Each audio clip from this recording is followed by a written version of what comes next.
this is Robert Estrin here at livingpianos.com and virtualsheetmusic.com with a great question today from a viewer. Should you look at your hands when you play the piano? I've heard a lot from people out there. Students, some teachers tell them you must never look at your hands. Others tell them you must always look at your hands. So what is the truth about this? Well, the answer is not so simple, and I'm going to explain to you situations in which one or the other is appropriate. All right, there are two distinctly different types of piano playing in classical music: solo playing and chamber music. And why these are so different is that the general accepted system of playing the piano solo is to play from memory. And when playing chamber music, generally one looks at the score. Now, why is this, first of all?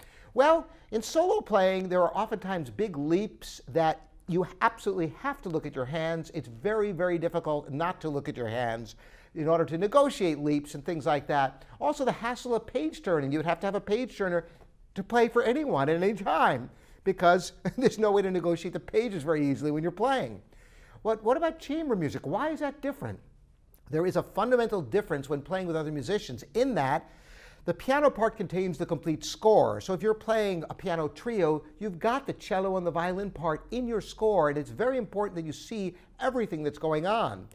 So when you're playing from the music, from the score, in the case of chamber music, it's imperative that you keep your eyes on your music. Now, if there's a particularly difficult section with a lot of leaps, you might memorize certain sections of it. But generally, you play while looking at the score, and you learn how to use your hands without having to look at them, just as some sensational blind pianists can do all the time. It might seem impossible at first, but if you practice this way, you'll discover that you can negotiate leaps even without looking at your hands. Just the peripheral vision is enough. Now, what about with solo playing? Well, if you have the music memorized, I see no benefit to looking away from your hands. Why not look at your hands as long as you've got the score memorized? What better place to look than the keyboard? And it can be definitely easier to negotiate big leaps when you're looking at what you're doing. It helps all around getting a sense of what your hands are doing and how they're working.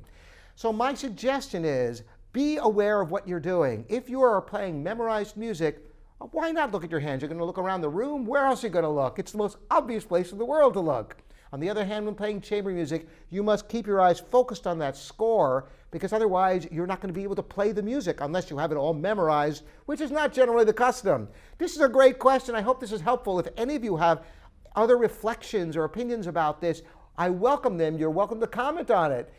Once again, I'm Robert at livingpianos.com, here also at virtualsheetmusic.com. Thanks for joining us.